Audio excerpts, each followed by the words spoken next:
Sir చాలా మందికి వాళ్ళ పేరు నచ్చదు. హ్మ్. చిన్నప్పుడు వాళ్ళ అమ్మ నాన్న ఏదో పుల్లయ్య, మల్లయ్య అనేదో పెడతారు. అవును. తాతగారి పేరనేదో. హుహు. హ్మ్. ఇప్పుడు మార్చుకోవాలి. హ్మ్. సో, ఎట్లా మార్చుకోవాలి సార్? దానికి ప్రాసెస్ ఏంటి? చాలా మంచి ప్రశ్న అడిగారండి. సార్ నేమ్ చేంజ్ విషయంలో చాలా మంది ఈరోజు సఫర్ అవుతున్నారు. అవును. అదొకటే కాదు. ఈ మధ్య న్యూమరాలజీకి సంబంధించి కూడా అదొకటుంది. అవును. అదొకటి.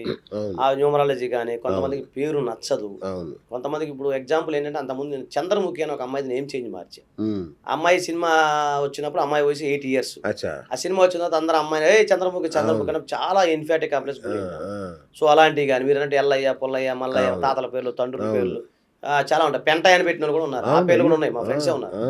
సో, అలాంటివి ఏదైనా మీ దగ్గరకొచ్చినప్పుడు మీరు నిరభ్యంతరంగా నేమ్ చేంజ్ చేసుకోవచ్చు. గెజిట్ అనేది ఒకటి ఉంటది అన్నగారు. So, okay. గెజిట్‌లో మీరు నేమ్ చేంజ్ చేసుకోవచ్చు. దానికేంటంటే కొన్ని క్వాలిఫికేషన్స్ కూడా ఉండాలి. అందుకని 18 ఇయర్స్ నిండి ఉండాలి.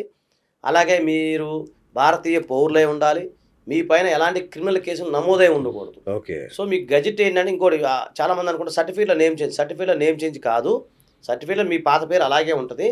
సో, మీరు ఏదైతే గెజిట్ ఏదైతే ఉందో, ఆ గెజిటు ఏదైతే ఉందో, ఆ గెజిట్ దానికి ఎన్‌క్లోజ్ చేసుకుంటే సరిపోతది. ఓకే. సో, ఇప్పుడు ఉదాహరణ నా పేరు Saikrishna. Change in name as Ramakrishna ఉందనుకోండి. ఆ! సో, ఆ గెజిట్‌లో Saikrishna hereafter be known as Ramakrishna అని వస్తది. ఆ! బిఫోర్ నేనే, ఆఫ్టర్ నేనే కదా! అవును. సో, అది నా సర్టిఫికేట్ మాత్రం సాయికృష్ణ అని ఉంటాయి. హ్మ్. సో, ఇది 2 మనం క్లబ్ చేసేసుకొని మీరు ఎక్కడికైనా ఎళ్ళొచ్చు. అచ్చచ్చ! ఇంటర్వ్యూ చేయొచ్చు. ఓహ్! మీరు ఇంటర్వ్యూలో అటెండ్ అవ్వచ్చు. ఈ తర్వాత ఐఏఎస్, ఐపీఎస్, యూపీపీఎస్ ఎగ్జామ్స్ రాసుకోవచ్చు. గ్రూప్ 1 రాసుకోవచ్చు. హ్మ్. ఈవెన్ ఎమ్మెల్యే కూడా పోటీ చేసుకున్నారు. మనం నేమ్ చేంజ్ చేసినోళ్ళు. ఓకే. నేమ్ చేంజ్ చేసినోళ్ళు ఎమ్మెల్యే కూడా అయినోళ్ళున్నారు. ఓకే. So, okay. అది చేసుకోవచ్చు. రాజకీయాలకెళ్ళొచ్చు, విదేశాలకెళ్ళొచ్చు, బిజినెస్ పెట్టుకోవచ్చు. ఏదైనా చేసుకోవచ్చు.